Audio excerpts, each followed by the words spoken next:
and it was middle of the night, like kind of cliche, the blanket move type of scenario. It woke me up, but I didn't think like, oh, there's something moving the blanket. So I didn't tell Mom. She doesn't believe in the paranormal. If half the people going through this area knew what was in those woods, it would change their entire aspect. I don't even want to know, man. You know, that's seen like two glowing red eyes staring at me all the way down this hallway, and this is a little bitty trailer. It felt like miles long. He took another picture right after that, and the squiggles had actually formed what looked like to be human bodies.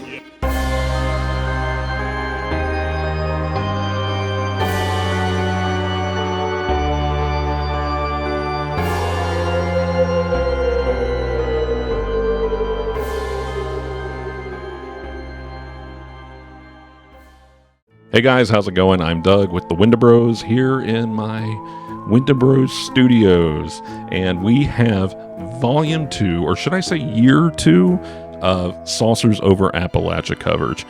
We asked attendees this year to come and give their weird, creepy, spooky story, and dude, they delivered. We had 47 minutes last year. We had over an hour this year. What you're going to be watching today are true encounters, true stories from attendees, and they're fascinating. I loved listening to it. I'm so thankful that they got to share these with us and that we got to be the ones to really listen to them and bring them to you all, the viewer. Whether you're watching it in the morning, the afternoon, the early evening, or the spooky hours, we are eternally grateful that you are tuning into this. I'm going to try to keep this intro as short-winded as I possibly can because I know that I talk too much, but we could not be more thankful for getting the chance to go to this festival and actually set up our booth and talk to you all one-on-one, get to hear your phenomena, and again, so thankful for that. Not only that, last minute, we were asked to be speakers at the festival. We were the last speakers of the day, and we got to go and talk about all things strange and weird and our theories and what we think about this whole crazy world of the paranormal. Some of it, I would say, was probably pretty controversial, while a lot of it was pretty lighthearted, and we felt like we actually connected with people. We had 40 people in attendance at our speaking event, and for being last minute, we'll take that. It was a huge deal to us, and overall, it felt like a natural evolution to us. Guys, again, thank you all so much. I'm going to shut up because I'm so excited that you all get to listen to these and watch these. And we're going to kick off with Amanda tonight. But I do want to go ahead and tell you there's going to be 2 parts of this episode. The first part are going to be the visuals, where people agreed to be on camera. And the second part will be audio only with obviously visualizers, so that way you have something to watch if you're all watching this. There will be a podcast edition to it as well, so keep an eye out for that. And with all that being said, I'm going to shut up and I'm going to kick it off with Amanda, who has an incredible, spooky, scary story for you all. Hey everyone, this is Doug with the Wendibros, and we are at Saucers Over Appalachia, and we have Amanda with us who's going to tell us a story out of Springfield, Tennessee. So Amanda, I'm going to pass the mic to you, and you tell me about your strange and weird story. Okay. Well, I was living with my sister, and I had not been permanently living there, so I'd only been staying for a couple weeks, I think, at that time. So her house is a log cabin from the 1800s. And it's in the middle of nowhere, and I was staying in their guest bedroom, which is on the bottom floor, and it was middle of the night, like kind of cliche, the blanket move type of scenario. It woke me up, but I didn't think like, oh, there's something moving the blanket. Yeah, when it happened, I didn't think like, oh, this is a ghost, right? Like I just readjusted the blanket, but it woke me up. So I moved, and then it happened again, and I was awake. So I was like, that's weird. Why did the blanket move? But I didn't see anything. I didn't hear anything. So I was like, whatever. I still didn't think it was a ghost. And then this is the weirdest thing. All of a sudden, in my left ear, it was a very loud, like radio static sound. And nothing was playing anywhere. And it was only like right up in my ear. And I think the weirdest part to me is that as soon as it happened, I immediately knew, without having processing time to think, I knew what the feelings were of the thing. So I immediately felt like, oh, this whatever thing. So was it kind of like in It happened simultaneously with the sound. I mean, it was like nothing I've ever felt before. It was just like uploaded info, right? I just knew they're frustrated because they're trying to tell me something and they can't convey it, right? And that scared me so badly that I kind of freaked out, and I wish I hadn't, because I immediately was like, you're not welcome here. Like, get out. And I think it was benevolent. I knew it was just trying to tell me something. I didn't see anything, but the fact that I knew what it was feeling and kind of thinking, I guess, and the sound was right. It was so, I've just never experienced it before, and I like ran upstairs and woke everyone up, and nothing ever happened again. I think because it was probably just a spirit that wasn't doing me any harm, but I said, like, you're not welcome, so I think it kind of respected that. I've never felt it since, and that was a time where I was going through something, so I was really emotional, and I wonder if I was more open, or like I was definitely reconnecting with my intuition at that time, so I wonder if that's why. But yeah, it was unbelievable. I wish that I had not been so scared and I could have like talked to whatever it was, but it was just freaky, and maybe the blanket moving warrants me being like, get out of here. I mean, it's hard, like, when I tell people, I think they don't know what to do with it. But I mean, there's no doubt in my mind. I have no explanation for any of it. And the fact that I knew... Chill. Sorry, Zuko, come here. Sorry. Come here, puppy. Ugh. After my grandma passed away, I was upset, and I was at home alone. And my necklaces were kind of tangled up, and I was crying, thinking of her. And I kind of like threw them down frustrated, and I walked away, and I came back and they were all laid out, separated from each other, and it was just me in the home. And so like, I wish I'd seen her so I could have said something to her, but I think she just, was taking care of me. I wish people would haunt me. Like, I wanted my grandpa to so badly, but I think he's just like, he's chilling somewhere.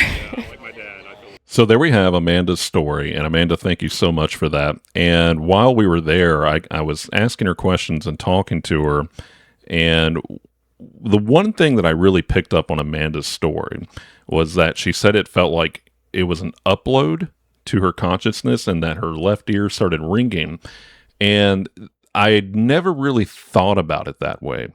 And whenever I've been out in the field, and and on the rare occasion that I've experienced something, that was such a good way of actually putting that to words, almost like an upload of information.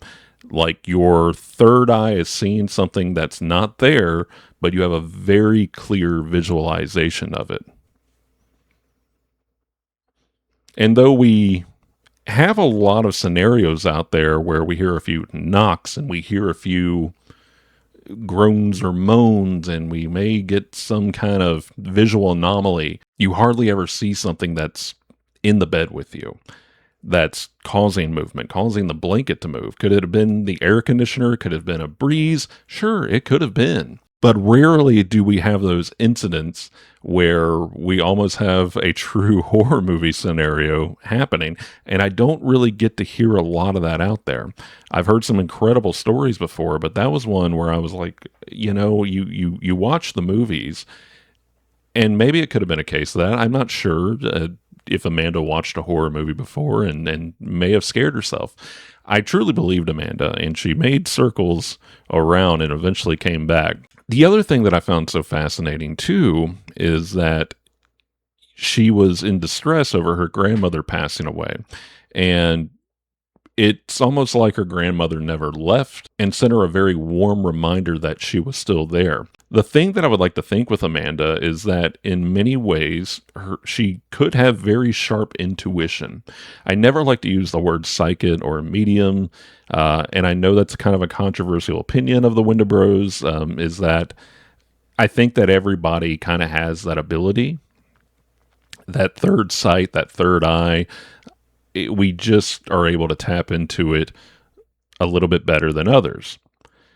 With Amanda's story, I don't know if it's something deeply embedded with DNA, if it could be something ancestral, that we're just stopping by to say, hi, we didn't mean to give you a little bit of a spook. Amanda also did the right thing by saying, hey, this is the land of the living. You belong there. I belong here. And one thing that I talked to Amanda about was the shops in 1910, where I dealt with a very similar scenario. Although she dealt with something very benevolent, mine was more malevolent. And it did become a situation of saying, hey, you got to get out of here. You're not welcomed here. So that may have just creeped me out a little bit. I'm attached.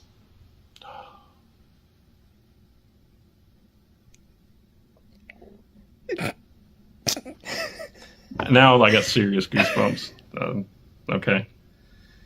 Well,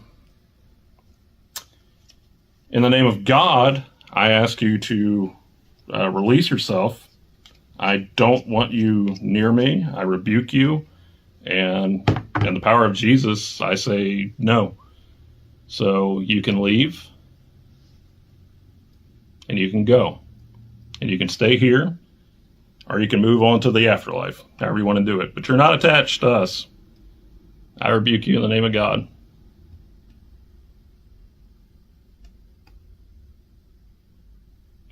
And may Jesus bless this room.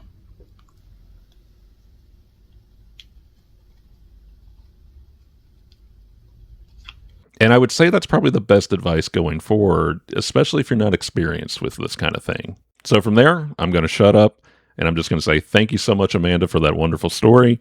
And big shout out to Zuko. I really enjoyed getting to meet Zuko, and very cute dog. Love the name. Reminds me of Grease. Amanda, thank you so much. Hope we get to talk again soon. And now for story 2 of the evening, we have Brad and his ghostly encounters while doing field investigations.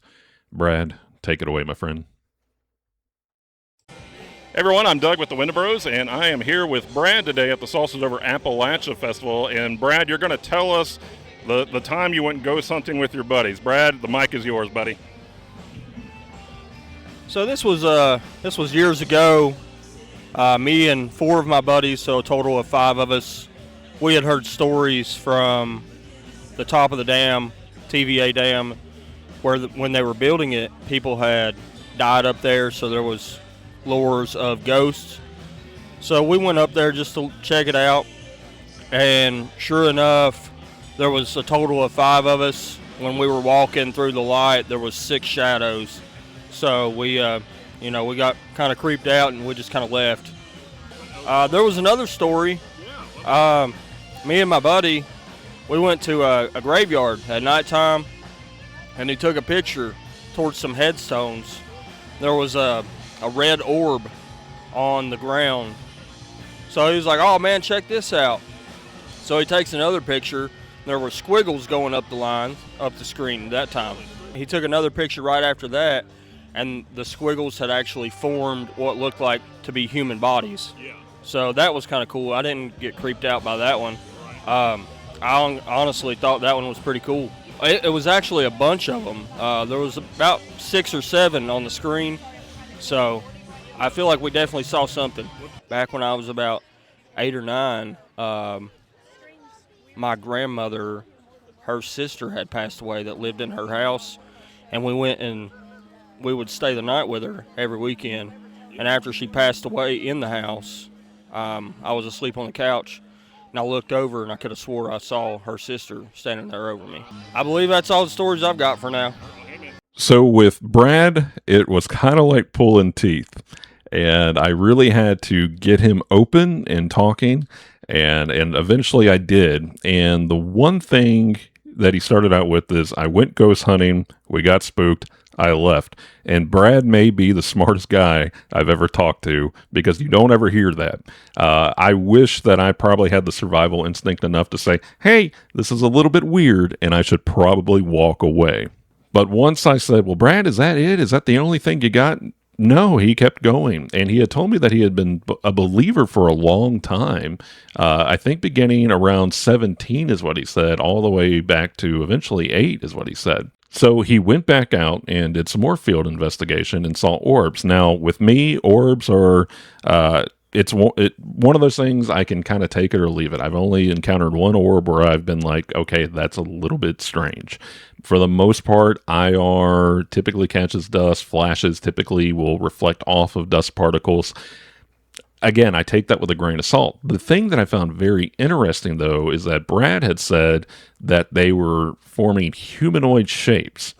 And I'll probably splice in some camera infractions that we've encountered out there in the field. Nothing that we've ever really dealt with, I can really say, caught on camera has been anything super significant, super substantial. I would love to see those pictures of the orbs forming this humanoid figure. And it also boils down to, are we truly made of energy in the afterlife? And the answer is typically yes. We are formed of atoms and molecules. So to me, that would be such a substantial piece of evidence to see these orbs as energy forming these humanoid figures. I don't know what Brad caught out there. I would love to see what he caught out there. And the other thing, too, is that Brad had seen an apparition form whenever he was younger.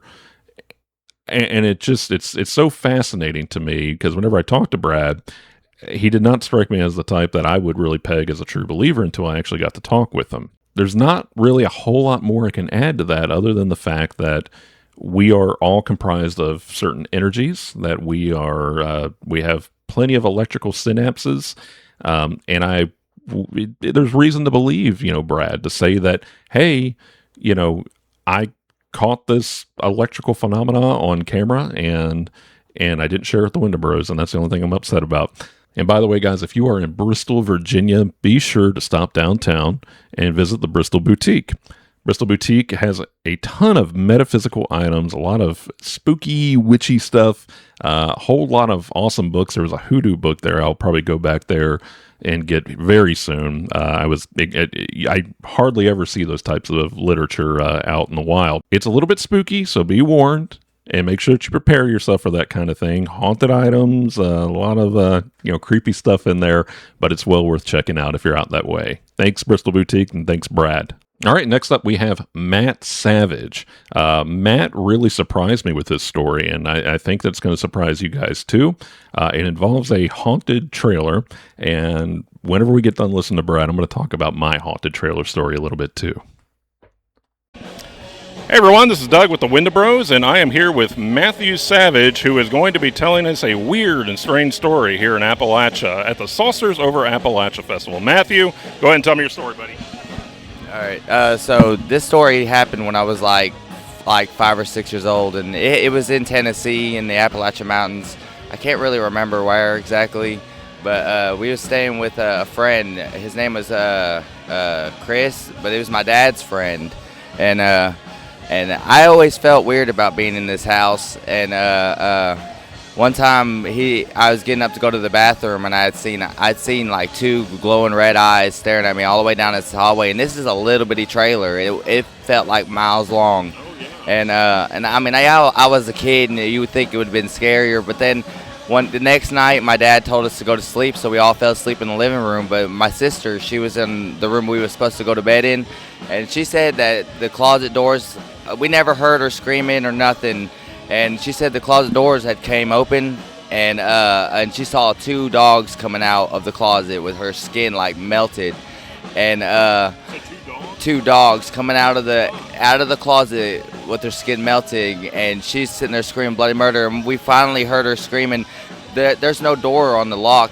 There's like on this door at all, and we tried to open the door. My dad, he kicked, the door would not open, and she's in there screaming, and she said she just seen like these dogs coming out of the closet, and there was chains on them, and it was the craziest thing ever. And and then I put that what I seen the night before, and I believed her, and like it was the craziest thing ever. And that whole entire area, that whole place was pretty creepy. Well, yeah, I ended up figuring out, I think it was hellhounds coming out of the closet. I don't know what was going on there, but yeah, it was just the way she said it. Did you ever have any like accidents there or anything physical happen? No, we was only actually spending the night there for like a couple of, actually maybe a week. Yeah, but you could just feel the vibe. Yeah. So you said that nothing happened. Nothing else happened there because you left. Yeah. Anything else happened? No, it never really followed us, but I could tell like that place was just the crazy. It never did leave me. It stuck with me and I'm 27 years old. That happened to me when I was like 6. Right. and I barely even remember anything from that era. You know what I'm saying? It was just the craziest experience ever. Because I remember seeing two glowing eyes, the size of like a tall person, staring at me. Well, I always hate to use the word like demon. Do you think it could have been anything like demonic? Yeah, for sure, So you felt like it was a very Yeah, evil presence, yeah, very yeah. malevolent, very evil. Yeah, in that room, and just in the trailer itself. Yeah, it was crazy. What do you think was causing that? I have no really. The dude, his friend was a little weird. My dad was like, "Yeah, we gotta go." Okay. So listen to this. My wife's uncle passed away, and I met this man before he died. You know what I'm saying? So I knew what he looked like. And I'm sitting in our house, and I'm watching TV, and you can see into the room, and his ashes were like on the mantle in that room, and I seen him laying down in the bed, breathing like he was breathing, but we knew he was already gone. You know, we didn't set his funeral and everything, but I seen him sleeping just as like me and you. That scared the shit out of me, man. I literally like I told my wife, I said I just seen your uncle. This is like a month after he had passed away. I said he was sleeping in that bed right there. I said I don't know if it's because I'm Native American or what it is, but I seen him laying there in the bed. Really, I've always sensed stuff. You know what I'm saying? We live on a land where there's a burial tribe, and then across the road they had their actual tents, but they buried their people where we live at right now, and we could dig in the ground and find arrowheads and all kinds of pottery stuff. And I used to go looking for arrowheads. yeah, and we had this one horse up there, and it wasn't ours. It was a cousin's of my wife's, and I mean we took care of it. But I don't think whatever lived there liked that horse being on that hill, because you've seen this ball of light just following it every single night. You see a ball of light, and once the horse disappeared, the ball of light disappeared. Yeah. I'm glad I got to tell that story. I've always wanted to tell somebody. Well, I'm glad you picked the pros. Yeah. I told my wife. All right, guys, that was Matthew, and we were at the Saucers Over Appalachia Festival. Thank you, Matthew, for sharing that incredible story.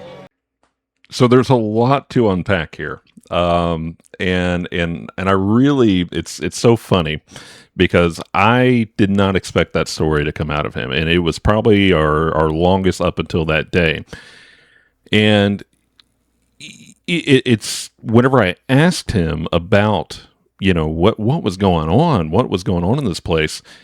He actually said that that it was kind of a strange guy that owned that residence, and that he may have been practicing some weird stuff. Now, I don't know if it was dark magic. I don't know if it was black magic. I don't know if it could have been. Obviously, it could have been something occult. As to what it is, I don't know. It's kind of hard to put a pinpoint on that. The other factors in there too, and I wished I had asked Matt about this, is that if he were Christian, if he was raised Christian, if there, and he was younger whenever this happened. But the symbolism of the hounds with the chains and the glowing red eyes, and him equating that with hellhounds, I would be really curious to see if they were a faith-based family, and that is just poor interviewer skills on my part. But I thought that was so striking in there too. Could it have been hellhounds? I don't know. Now, the other thing that I also find strange is that there was the apparition. Now, the other thing that I find strange there, too, is that there was another animal apparition, which was a horse. Now, with all that being said, with the appearance of animal spirits and Matt being indigenous, could these have been some forms of spirits, some kind of omens, some kind of warning signs to that family to say, hey, get away from this area. This is not a good place to be. And typically, that's the way your animal spirits are going to show up, as omens, as warning signs, or sometimes as comfort, or to give you some form of warmth, or in this case, a good omen of safety. So you kind of have opposite spectrums there, too. You have hellhounds, and you have spirit horses. And listening to him talk, I don't know what kind of trailer Matt was staying in. I know that whenever I was growing up, I did not come from a wealthy family. We lived in a single wide tin can trailer. And the reason why I'm saying the tin can is that you have to understand that it was aluminum siding, aluminum base. And I don't know if there's just such a compression of energy in there that the aluminum was somehow acting conducive to everything that I was experiencing there too. But in this trailer, my mother actually woke up screaming one night, and she said, "Doug, there is somebody in my room." And I went right in there, like the good son that I try to be. And I went in there prepared to fight, whoever was in her room. And whenever I got in there, I saw a tall, shadowy figure walking through this room. And it walked to the side. So there was a bathroom inside here, inside the master bedroom. And they walked from the shower to where the toilet would be, and there was nothing there anymore. It was gone as soon as I turned on the lights, could find nothing. At the time, my now wife, who was my girlfriend then, again, we were probably about, anywhere between 15 to 18, sees a little girl outside of the window. I see dogs running through the field all night, but they were almost kind of transparent. I feel kind of silly talking about this because I never really share my personal encounters from my past. I had seen hands, reaching through the wall. I had seen things, coming up, out of the ground. I don't really know what to make of it. I don't really know what the lore or history of that would be. It was actually located outside of Colonial Heights, Tennessee. And, we kind of stayed spooked in that house, to be honest with you. And eventually, we got out of there and didn't really have to deal with that anymore. The other thing that I find fascinating too is I was an edgy teenager. I'll admit it. I had a pentagram wallet, a big chain hanging off my pants. I am very much an elder millennial, and I have a lot of regrets on the cringe that I used to have back then as compared to what I have now. Don't get me wrong, I'm still cringe, but I'm not anywhere near that bad. I've definitely have evolved and matured, thank God. But yeah, I had the whole 9 yards, the baggy jinko pants and everything, and long hair.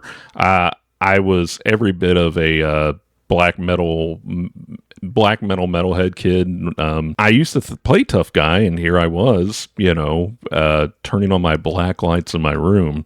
And I would see streaks all over my room and all over the ceiling. And we always said, okay, well, that's definitely not blood. Let's just turn that black light off, never use it again, pack it away. But we actually would read words, and one of the words that were written on the ceiling was help. And my dad, I remember very clearly saying, let's turn that black light off and let's never do that again. I believe that my dad actually ended up repainting my room just to try to help cover over that. I doubt it did any good, but we never turned that black light on again. So I don't know if trailers with the metal foundation, the aluminum, if we are just conducting this mass amount of energy. But yeah, I thought Matt's story was incredible with the animals and just the overall, darkness of this. And what that says is, be careful what you wish for. Don't dabble in this stuff unless you're ready to dabble in it. And even then, have some precautions and don't put others in jeopardy. But long-winded, I know, and I'm sorry about that. I know that I said I wouldn't do that. However, I'm going to move on, but I do want to thank Matt so much for that incredible story. Matt, I hope to hear from you again soon. So up next, we have RJ, who is a young paranormal investigator. I know that he's gotten his start from the Sam and Colbys of the world, and that's okay. You know what? Everybody has to start somewhere. I'm not too ashamed to admit that. The spirit box that I have with the RIM pod and the thermostat on there is a Sam and Colby brand. It's a really good brand. I'm personally not a a watcher of Sam and Colby, but I also blame that more on my age. But hey, you know what? I am excited that young people are getting into this field, asking questions, and wanting to understand what's going on in our world a little bit better. What impressed me the most about RJ is that he built his own EMF detector. His mom was bragging about it. He was bragging about it. And you know what? I would brag about it too if I were his parent or RJ. I thought that was incredibly fascinating. I can't say that I've ever built my own EMF detector, but you know what, RJ? You probably inspired me to start building my own equipment. So I'm going to be quiet. I'm going to let RJ tell his story, and then we're going to break it down. RJ, take it away, buddy. Hey everyone, this is Doug with the Wendibros at Saucers Over Appalachia, and we have RJ with us who's going to share his story. And RJ, who is apparently an engineer building his own EMF detector. So RJ, go ahead and tell me about this story. You said you've been a believer for a while. Yeah, I've been a believer for about my whole life. I still hear like stuff around my house, and like I hear like pitter patters in my living room, and I made my EMF reader and I went around my house and it spiked in my backyard, and when it spiked, all you heard was a knock on the door of the shack. And of course I go out to check and there's nothing there. So I was like, okay, maybe it was the wind. Happened twice. So it happened twice, and me and my brother at the time ran out of there because we thought it was a bad stuff. Like, we thought it was bad juju. And so we went back inside, and then just a couple days ago, me and my brother heard pitter patters in the living room. So I thought it was my little sister, and I go in there, nothing there. So all you hear is pitter patter around me and pitter patter all around. So I thought, okay, maybe it's just the old floors creaking. I go back to my room, all you hear is knocks, and I go back out and there's nothing there. And I'll go in and out of my room for about 4 times because I don't know who's in my house. And then me and my brother were home alone one day. All you heard was stomps downstairs, stomps upstairs, knocks, and we freaked out. So we went to our room and we chilled, went to go get some lunch, and we heard stuff in the living room because our kitchen is connected to our living room. And I go and I investigate because, of course, my EMF is dead because I forgot to charge it. And I try to see if it's going to work. Does not work. So my brother goes back to the room, and I'm on my way back, and all you hear is doo, doo, doo. And I sprinted back to my room because I didn't know what that was. And I fell on the ground, and I was like, oh my God. Like, my heart was beating in my spine.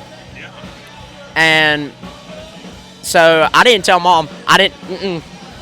She doesn't believe in the paranormal. But when we moved into our house a year ago, we didn't know if, like, there was nothing happening. Before we moved in, the basement flooded because there was a huge rainstorm, and it was just so bad. There was an old lady who lived there before, but she did not like pass in the house. That's what I was told.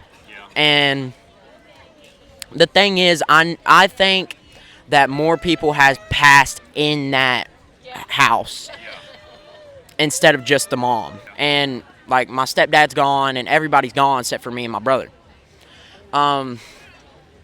We'll be there and we'll hear mom. We'll hear mom say, like, my name, RJ. And I'm like, Mom? And I yell it through the house, and then it comes from the basement. So it's trying to lure me to the basement. And we made my sister's room down there, and it's brand spanking new. We built it ourselves. And a lot has happened since that happened, because I feel like there has been a lot more paranormal stuff as long as we've been there. Ever since I wanted to investigate the house, because I wanted to investigate and see if there's anything even there. Because I see a lot of Sam and Colby and stuff like that. Oh, what if my house is haunted? So I'll randomly go check and stuff. But as soon as I go and check, everything just drops down to a scary level. Because every time that I look at stuff, like in my mom's room, in her bathroom, me and my brother were in the kitchen. I was walking into the living room. Excuse me. Had a lot of monster. And all you see is a shadow flying by on my corner of my eye. So I look like this, and I went to go check. Nothing was in the bathroom. And that kind of startled me a little bit because I didn't. No, the light wasn't even on. Okay. So you kind of saw a darker shadow within the darkness of the bathroom. Yeah, like it was tall. Okay. Like you could tell it was tall. Yeah. And that's what scared me because most of the tall spirits are entities, like demons. So I got scared because I'm scared of tall figures. Okay. That's why I keep my bathroom door closed when I go to sleep. Okay. There's a lot of things going on. And I just knew from the get-go that it was something not human. Yeah. Because how would you be in 3 places at once? Oh yeah. Because you're in my room, in the living room, and in the kitchen. So the only places that I've ever heard it was my room, the basement, the living room, and the kitchen. And then this one was new. It was in my mom's room. So that's what I'm scared of. Is it going after my mom because she doesn't believe paranormal? But she watches a lot of paranormal stuff, but she doesn't believe in it. Okay, so there's a few things to once again unpack here, and that was RJ's story, and thank you, RJ, for that.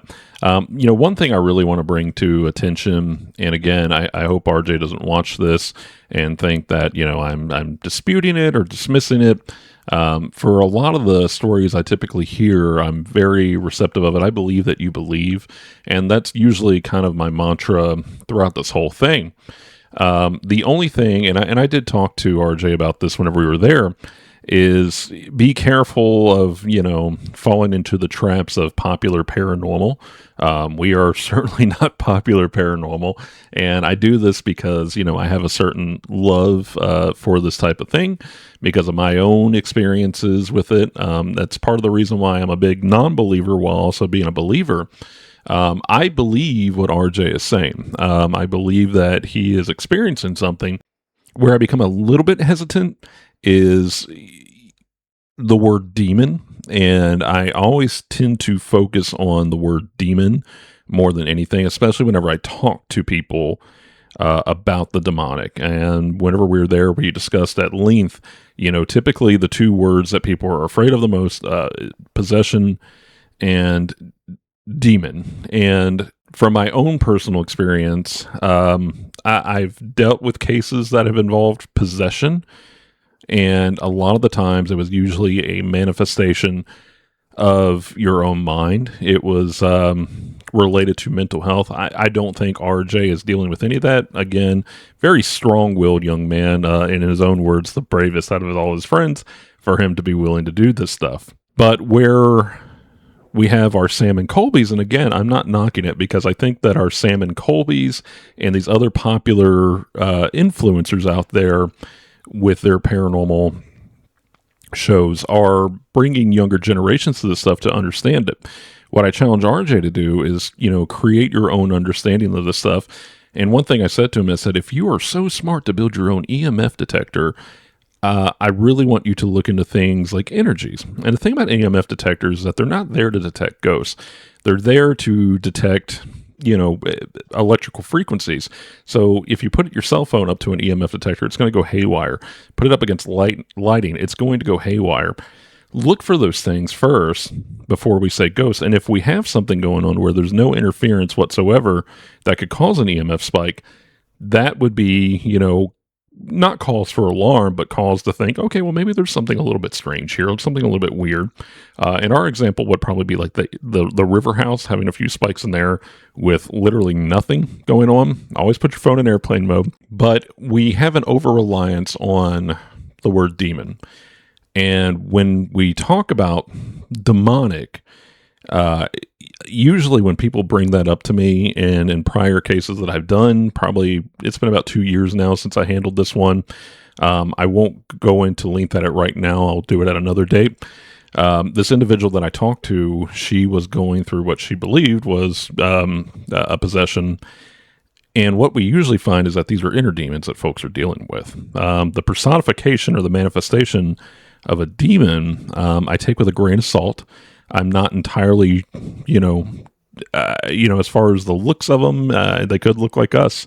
They could be a negative entity or a bottom feeder, if you will. So again, I would caution about something like that. I will say that I think RJ's out of the woods by hearing the 2 knocks instead of 3.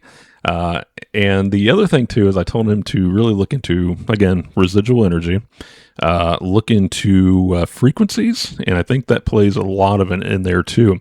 I love the fact that he is excited about this and that he's willing to expand on this. I would like to think that Mom is perfectly okay, and I think that if you don't believe, eventually something may happen to where you may turn a new leaf and you may believe it. But maybe Mom will stay a non-believer and nothing will ever happen to her. So I don't think that there's anything happening to Mom. I don't think that there's any risk there. I will be cautionary to say that whenever you watch these things and you go into it looking for things, you can tend to haunt yourself. And I won't say that you could just be saying that you're spooking yourself as an oversimplification of it. However, I do think that you can get yourself into such a state where you may be very receptive towards things that probably would have been normal to you before. It does sound like it's a very active location. So again, I hope that, RJ there can find some closure. As far as mimics go, that's a big buzzword right now. And I don't know if mimic's the right word. I think that if RJ is truly dealing with anything, I want to say that there is something residual going on. And the way I would describe that would be an imprint. Something to be very imprinted. And sorry for the fireworks. It's 2 days after 4th of July and they're still going strong. But I think that something could be very well imprinted by maybe, all the paranoia behind all this. And I think that in order to get rid of this and to deter it is to stop thinking about it. And that's, one of the biggest things I've ever had. If anything happens to me, I let it happen and then I just move on away from it. So RJ, I will say, RJ, you gave me a lot to think about and I really appreciate that. And buddy, I hope that you continue down this path and I hope to see you huge one day and you be the next Sam and Colby. And you remember that you talked to the Wendibros, and maybe we'll meet you out there in the field one day when you get older. RJ, thank you so much for that story. And again, it got me talking quite a bit. And next we have Tyler, and I'm going to let Tyler talk and let his words speak for himself. But Tyler did the best thing of all, is that he gave us a video to watch after this, and we're going to do a quick breakdown on that. It's a very short story, but I think that there is some weight to it. I'm going to let you all listen to Tyler and see what he encountered in the woods. Hi, this is John from the Wendibros. We've got Tyler here. He's going to share a story with us today. Thank you.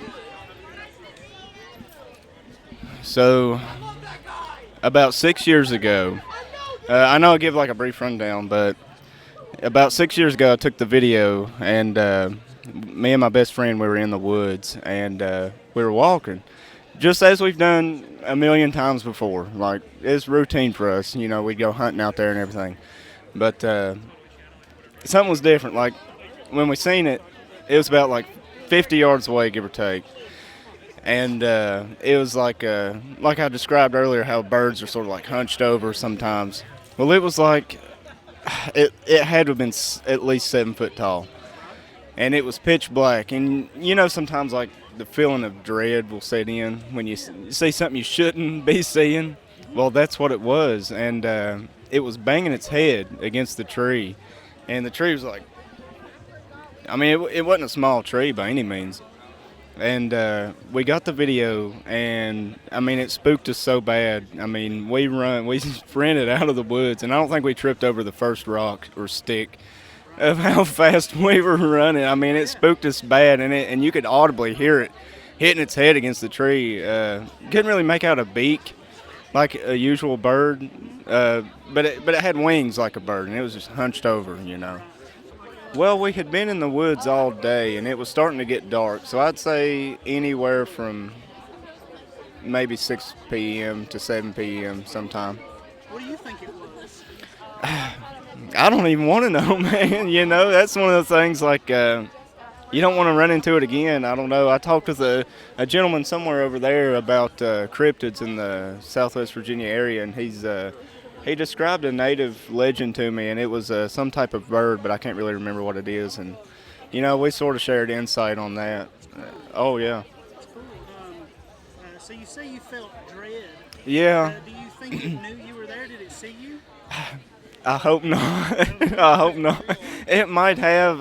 Like I said, it looked like it was just sort of hitting its head on the edge of the tree, on the side of the tree, or like pecking or something at it. But, yeah. That's interesting. It is. It's definitely a story we still tell to this day, and that was 6 years ago. You know. Oh yeah, and we've got the video too. Well, in the video, like I said, it's I had an older phone back then, and it's hard to see, but I mean, if you really zoom in and look, I mean, you can kind of make it out. It's like 50 yards away from us too.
And thank you to Tyler for that story.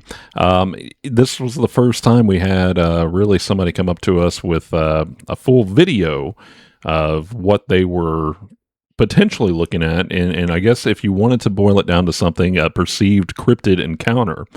The thing that sticks out to me the most about Tyler's story is that feeling of dread. And I don't know if that comes from the fear of seeing something in the woods that you weren't expecting, or if it's uncanny valley, like you're seeing something, but your mind's not processing it the way that you are perceiving it to be. Like you know it's a bird, but it doesn't really feel or seem quite like a bird.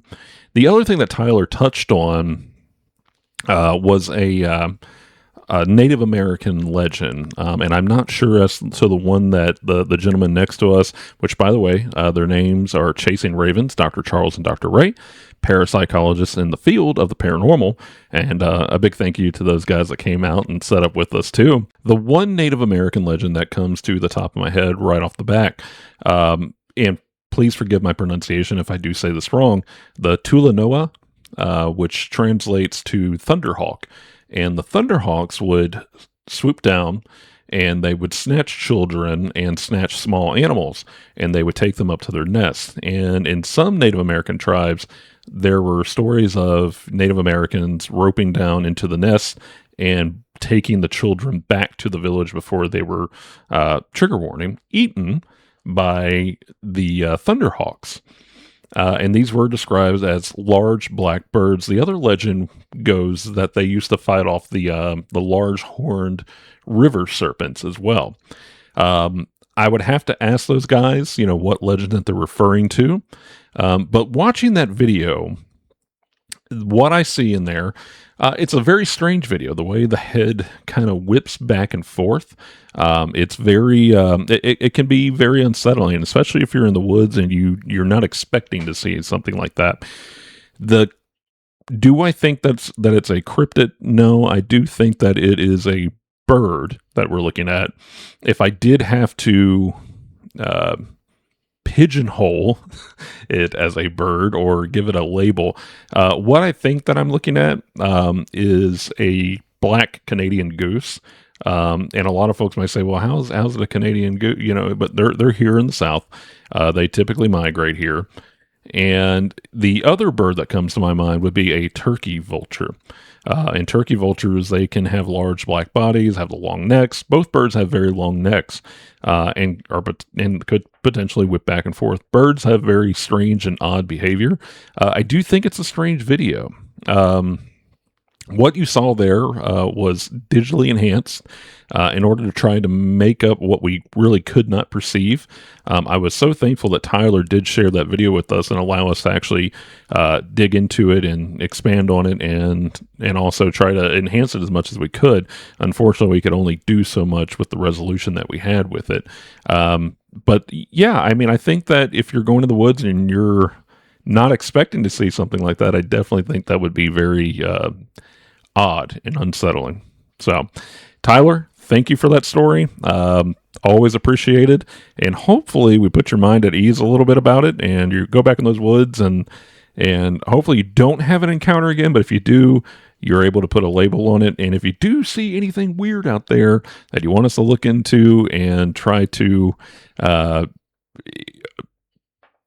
elaborate a little bit more on, please let us know. Don't hesitate to reach out. And Tyler, if you do find a cryptid out there, we want to be the first ones to know.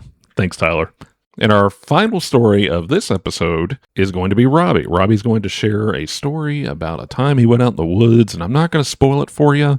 I found Robbie's story incredibly fascinating. I do have to apologize to Robbie because we actually ran out of footage room, but I was able to save pretty much the biggest chunks and important stuff about it. I think Robbie and I talked a lot about different philosophies, different theories, and what we think, and that was the only things that really got cut out. So luckily we got the key component of what makes this episode special, and that's Robbie's story. I'm going to shut up. I'm going to let Robbie talk. Take it away, Robbie. Hey everyone, this is Doug from the Wendibros, and I am still at Saucers Over Appalachia, and we are with Robbie today, who's going to share a story with us at the second annual Saucers Over Appalachia. Robbie, mic is all yours, buddy. Hi, my name is Robbie Farrell, pronounced Sparrow. A lot of people pronounce it Farrell, but it's actually Farrell. And I've had a few experiences. All of my experiences have happened in East Tennessee. I go out sometimes with a researcher named Harley Owens. He's been on a few podcasts around, and he has a lot of excellent evidence, a lot of tracks. I went out with him on September of 25 to his regular research area, and he's had a lot happen in this. He's took a lot of people out there. There's been multiple experiences in this area. For some reason, they seems like the forest people hang out in this area a lot. I don't know if there's an attachment. It's 3 miles from being in North Carolina. I won't give the exact location, but it's on the Tennessee side. It's about 3 miles from North Carolina. It's actually not far from a very traveled area. If half the people going through this area knew what was in those woods, it would change their entire aspect. I get people that have never had an experience. My first experience was in 2017. It was so kind of later, huh? Yeah, like I've hunted these woods my whole life. Yeah. So I started hunting at the age of 13. I would take off, go to the woods, and I had a recurve bow, 3 arrows, and a little pocket knife. I wasn't afraid of anything. So I used to keep a little .22 rifle in my truck, and my wife was working an evening job, so I just didn't want to go home, sit and watch TV. So I go hunting or fishing in the evenings sometimes, just to have something to do. So this was in September of 2017. I stop at the woods. This is not very far from my home. And there's a side road that goes through here. It's one of these old back roads, that's traveled, but it's not a main road. So I park, I go up in the woods. I'm not very far in the woods. I can still see my truck. And I post up on a tree because I see a squirrel. I had a little 22 semi-automatic 10-shot, a little BSA 3-power scope, nothing big. So I see the squirrel, and I lean up against this big tree, and I'm watching, and it's going to be a reach of a shot for me, but I thought, well, I'll just scope it. From behind me comes the absolute loudest footsteps I've ever heard in my life. Now, when you can make a loud thump in the woods, it's heavy, because, Because, your sound is kind of, just condensed in there. Yeah, you got this leaf litter and all this. In my brain, I'm thinking I'm about to get bowled over by somebody's bull that's got loose, or possibly an elk, or this sounded 1,500 pounds. This sounded massive. I spin around. There's nothing there, and my mind is absolutely racing because I know I heard footsteps running at me. And, like I said, I've got this little 22. It's not going to do much, but it's what you got in your hand. You do with what you got. There's nothing there. So I'm looking around, and my mind is racing at this point. I'm like, what is going on?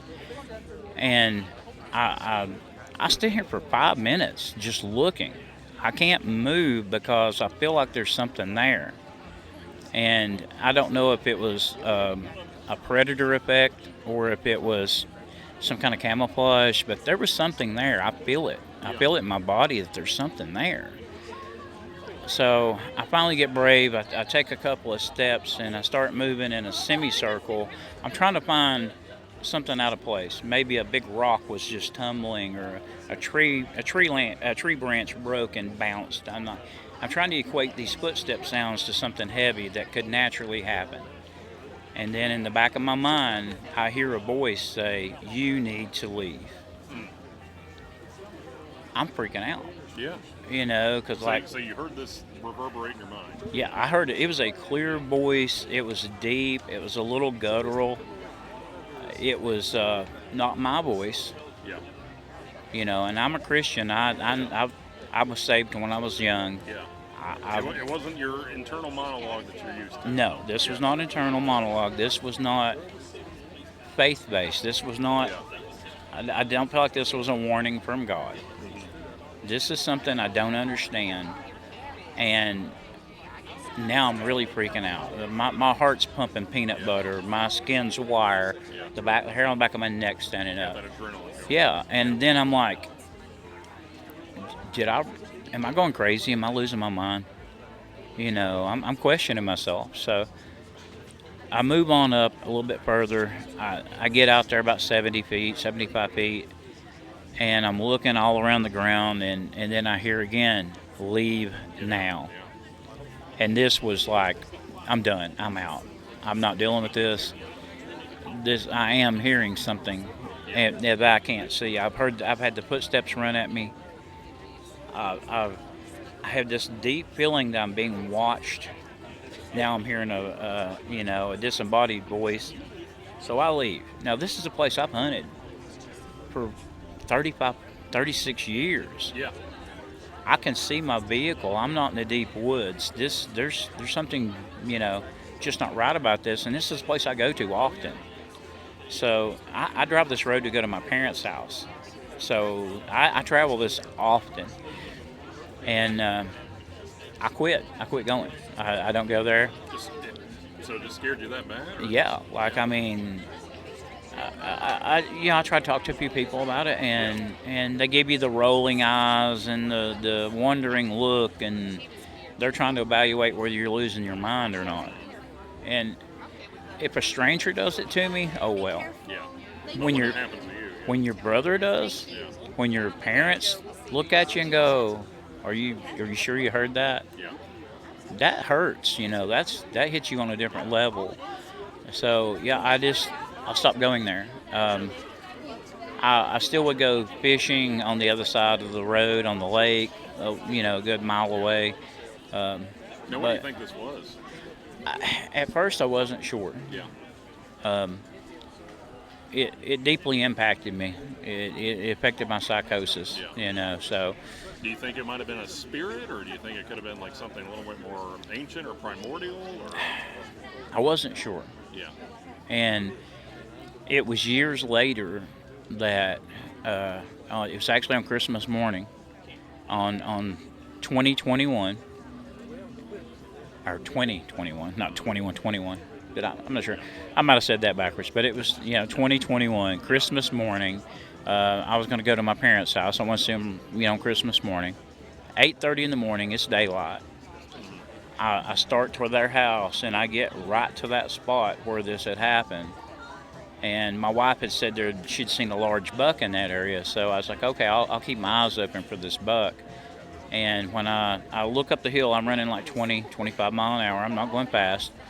I look up the hill, and out steps a Bigfoot. It's walking parallel. We're traveling in the same direction. It's about 60 feet up into the woods, and it's just walking. It's not looking at me. It's not paying any attention to me. It had reddish brown hair, about 4 inches long. As it was walking, I could see the hair sway up and down off the back of its calf. Yeah. And it's huge. I said it was like the size of Shaquille O'Neal. Okay. It wasn't the most massive thing like some people said they've seen them, absolutely ungodly huge. I mean, it's still big, don't get me wrong. I mean, 7-8 feet's big on anything. But it was kind of more of an athletic build. And I don't know, for some reason in my mind, I felt like it was female. You said you thought it was female? I felt like it was female for some reason. I didn't see the front. I never saw the front. I was constantly a little behind it. Right. But I'm moving at 25 mile an hour, and it's walking. It's not running. Keeping pace with you. And it's like I'm slowly gaining on it, but not fast. Yeah. I saw it for about 5 seconds, and Could you make out, other than the reddish brown hair, could you make out any other distinct features? the head was not very conical. It was more rounded, and the arms were almost to the knees. Yeah. It was very long arms. Yeah. The hair was flowy. It wasn't matted. It wasn't dirty looking. It was pretty clean looking. As it stepped, I could see the bottom of the foot, and the foot would literally flex up almost up on, it seemed like the toes. It stepped, the back of the foot would start up, and then it would kind of roll to the front. And I saw the entire bottom of the foot. It was blackish gray looking. And like I said, the hair just, as it would step, the hair would swing up off the calf and almost flowy, like when a horse is at a gallop, how the mane kind of floats up. It was like that. And then the road it's a back road, and it's got little humpy hills in it, so you have to pay attention to what you're doing. I look back at the road to make sure I don't hit anybody, and I look back up. It's still there. I see it for about two, 3 more steps. It never looked at me, not one time, which that's a detail in my head that seems very odd, because you would think that if there's a vehicle there, it would be paying attention to the vehicle. But then the road goes into a dip, and that dip has a bunch of laurels in it, and it disappeared right there. That was the last time I saw it. Wow. I was shocked. I believed in them. But I thought that was a West Coast thing. I take this very seriously. This is, for better or worse, this is a big part of my life now. So Robbie had really a life-changing experience with what he went through. And the thing that, that sticks with me about Robbie is that he approached me that morning. And we got to talking a lot about Sasquatch, about Bigfoot, about cryptids, about things in the woods, about things that you wouldn't believe in the woods. And one thing I kept going to is, I've never experienced Bigfoot. I've never gotten to really go out and truly investigate Bigfoot, but I've always wanted to. But with all that being said, you know, despite the fact that I didn't experience Bigfoot, and it's one of those things that I see all this grainy footage and I see all this stuff out there. I want to believe in Bigfoot. I just don't know really how to take it. You know, you hear stories and cases, not just in the U.S., but everywhere across the world has their own account of Bigfoot. What really blew my mind about Robbie is that he shared pictures with me. And unfortunately, I don't have those pictures. I didn't get them sent to me. And hopefully Robbie will watch this and send those over to us. I would love to share them with you if he feels, you know, like he can trust us with that. The other thing too is I said, after I saw these pictures, I said, Robbie, these are insane. These were true footprints. And they were huge. He had measuring tape around them. And I said, I want to experience that. That is what I told him. I said, I want to experience that. And if you ever go out in the woods, I'm crazy enough to do it. I'll go out there with you and I'll help you look for this stuff. I have no problem with that. Those are the things that truly keep me going in this field, is meeting people out there like Robbie. And I always talk to people about ghosts. I always talk to people about, you know, aliens and supernatural and interdimensional portals, again, which could be Bigfoot too. You never know. Bigfoot could be a time traveler, you know, cycling through dimensions, and we just can't find Bigfoot. I don't know. Bigfoot could be a Neanderthal from the Cro-Magnon period, where we had Uncanny Valley, and we thought that we were seeing, you know, these giant monstrous creatures, and in our subconscious, we knew to be fearful and run away. The thing that really struck me with Robbie is that he had essentially communication in his mind saying, get the heck out. We don't want you here. Go on. And it seems like, you know, he's dealt with this since 2017 now, and it's become a big part of him. And the one thing that I really enjoyed about Robbie's story was at the end there. Whenever he said, you know, for better or worse, this has changed my life. And you know what?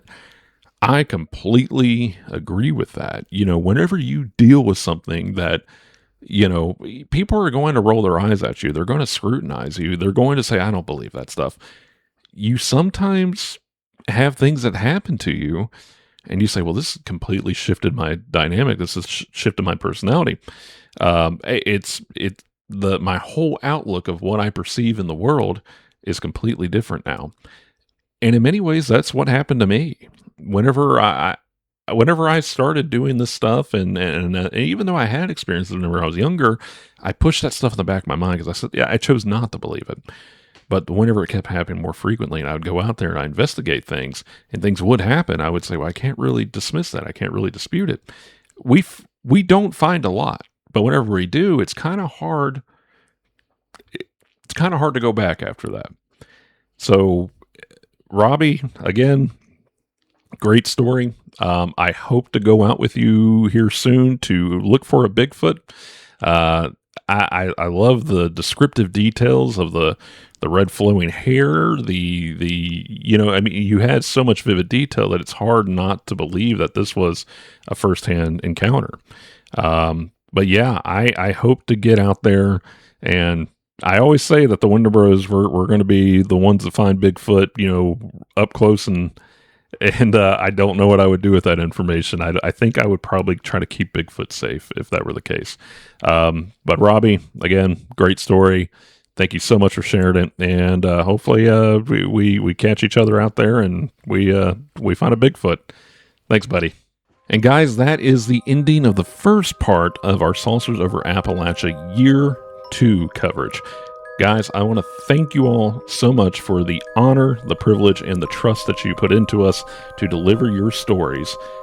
It means the world to us. This is the lifeblood of the Wendibros, is not going out there and being, and scared of every single thing that happens out there, but listening to you all truly tell your stories from your perspective, allowing us to break it down.